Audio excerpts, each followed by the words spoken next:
हमारे शरीर में जब भी कोई बीमारी होती है तो उन बीमारियों में से ज़्यादातर बीमारी बैक्टीरिया और वायरस के कारण होती है। बैक्टीरिया और वायरस के बारे में जानना हमें इसलिए ज़रूरी है कि जब भी आप बीमार पड़ते हैं तो बीमार होने से पहले हमें बीमारी का कुछ कुछ लक्षण पता चलने लगता है। अलग अलग बीमारी का अलग अलग लक्षण होता है।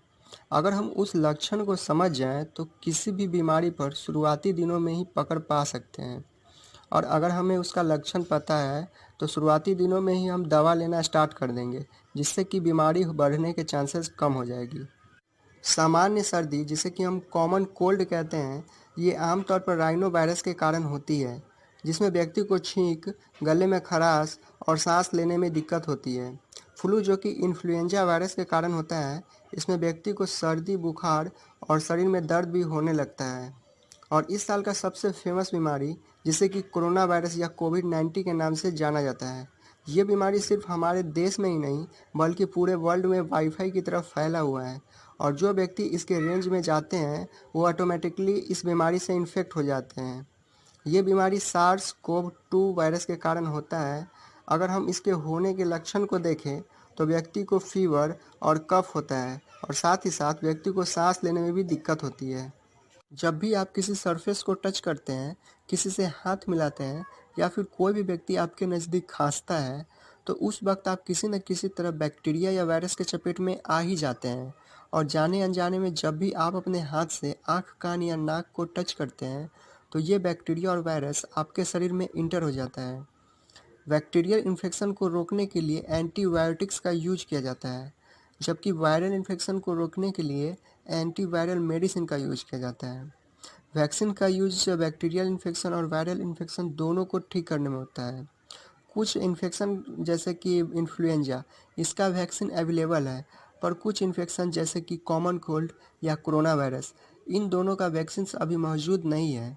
Bacteria single celled living organism होता है जो हमारे चारों तरफ पाया जाता है, और इतना ही नहीं, ये हमारे गट के अंदर भी पाया जाता है। ज़्यादातर बैक्टीरिया हार्मफुल नहीं होता बल्कि हमारे शरीर के लिए प्रोटेक्टिव होता है। बहुत कम बैक्टीरिया के कारण हमें बीमारियां होती है। बैक्टीरिया अपने जनसंख्या को बढ़ाने के लिए, रिप्रोडक्शन करने के लिए, अपने सेल को दो भागों में स्प्लिट कर देते हैं।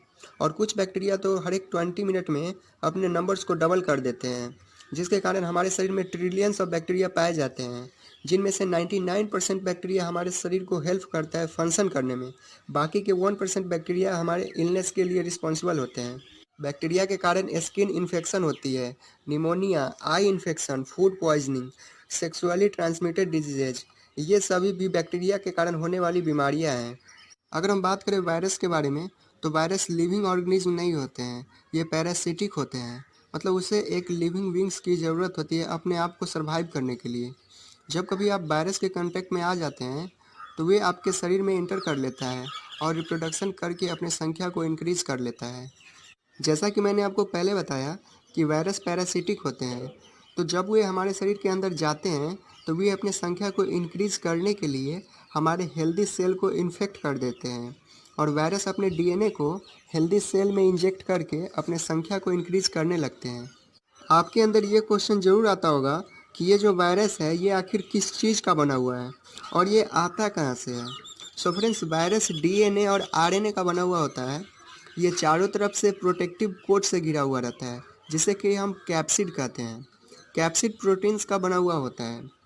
किसी नॉर्मल सेल में जो कुछ भी पाया जाता है, जैसे कि न्यूक्लियस, माइटोकॉन्ड्रिया, राइजोसोम्स, इन सब में से वायरस के पास कुछ भी नहीं होता है। वायरस को आप सिंपली इसे एक बैलून मान सकते हैं जिसके अंदर डीएनए और आरएनए हो, और बाहरी सतह को आप प्रोटेक्टिव कोट मान सकते हैं जो कि प्रोटीन्स का बना हुआ होता है। सो फ्रेंड्स, आइए जानते हैं कि आखिर ये वायरस आता कहाँ से है। तो बड़े बड़े जो जानवर होते हैं उनके शरीर में जब डीएनए सेल्स के अंदर मूव करते रहते हैं, और मूव करने के दौरान जब कभी कुछ डीएनए शरीर से बाहर निकल जाते हैं तो यही हमारे चारों तरफ घूमने लगता है, और जिस वक्त कोई लिविंग बींग्स इसके नज़दीक आ जाते हैं तो ये वायरस हमारे शरीर में इंटर कर लेता है और हमारे सेल को डिस्ट्रॉय कर देता है। बैक्टीरिया और वायरस से बचने के लिए आपको अच्छे तरह से अपना हाथ साबुन और पानी से धोना चाहिए। हम लोगों को हाथ धोने के लिए ज़रूरी नहीं है हर जगह पे साबुन और पानी ही मिले। आप अपने पास हैंड सैनिटाइज़र को रख सकते हैं जिसमें 60% अल्कोहल हो, क्योंकि शोध में यह पाया गया है कि उचित रूप से हाथ धोने से जीवाणु और विषाणु की संख्या कम हो जाती है। जब भी आप अपने हाथ से कीबोर्ड के बटन्स या एटीएम के बटन्स या किसी भी सरफेस को टच करते हैं तो अपने हाथ को बार बार धोने की कोशिश करें। साथ ही साथ अपने फेस को बार बार छूने से बचें, क्योंकि इन बटन्स पे जो माइक्रो ऑर्गेनिज्म होते हैं वे आपके शरीर में म्यूकस मेम्ब्रेन के द्वारा चला जाता है। बैक्टीरिया और वायरस से बचने के लिए आपको एक और बात को ध्यान में रखना चाहिए। जब कभी आपको स्नीज आती है तो आप उसे रोकने की कोशिश ना करें, क्योंकि जब भी कोई बैक्टीरिया और वायरस आपके नोज के थ्रू इंटर करता है तो हमारा शरीर उस बाहरी एजेंट को हमारे शरीर में जाने के लिए अलाउ नहीं करता और फाइनली वो हमारे नोज में ही फंसा रहता है। जब आप स्नीज करते हैं तो उस वक्त बैक्टीरिया और वायरस हमारे शरीर से आसानी से बाहर आ जाते हैं। जब कभी वायरस आपके शरीर में एंटर करता है तो उस वक्त हमारा इम्यून सिस्टम अपना पूरा दम उसे रोकने में लगा देता है। सो फ्रेंड्स, इससे तो एक बात क्लियर है कि हमारा बीमार पड़ना या न पड़ना वायरस पे कम और हमारे इम्यून सिस्टम पे ज़्यादा डिपेंड करता है। तो अगर हम अपने इम्यून सिस्टम को स्ट्रॉन्ग कर लें तो हमें वायरल इन्फेक्शन होने की चांसेस कम हो जाएगी। तो आइए जानते हैं कि हम अपने इम्यून सिस्टम को कैसे स्ट्रॉन्ग कर सकते हैं।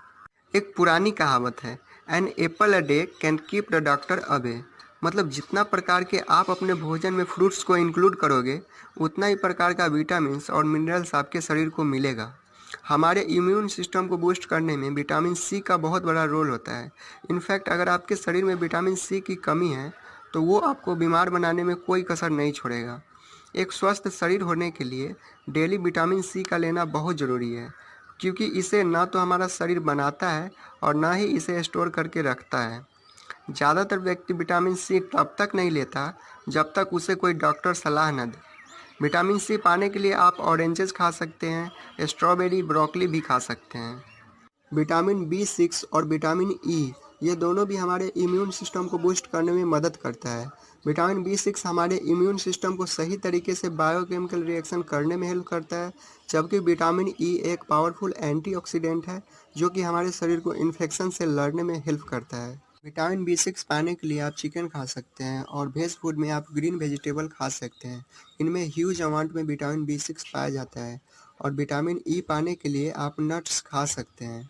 इन सब चीज़ों को खाकर आप अपने इम्यून सिस्टम को स्ट्रॉन्ग कर सकते हैं, बैक्टीरिया और वायरस से होने वाली बीमारियों से भी बच सकते हैं और साथ ही साथ आप अपने हेल्थ को नेक्स्ट लेवल पर लेकर जा सकते हैं। अगर आपने चैनल को पहले से सब्सक्राइब कर रखा है तो थैंक यू सो मच, और अगर आप इस चैनल पर नए हैं तो सब्सक्राइब करके साथ में बेल आइकन को भी दबा लेना, ताकि जब भी मैं कोई न्यू वीडियो अपलोड करूँ तो सबसे पहले नोटिफिकेशन आपको मिल सके।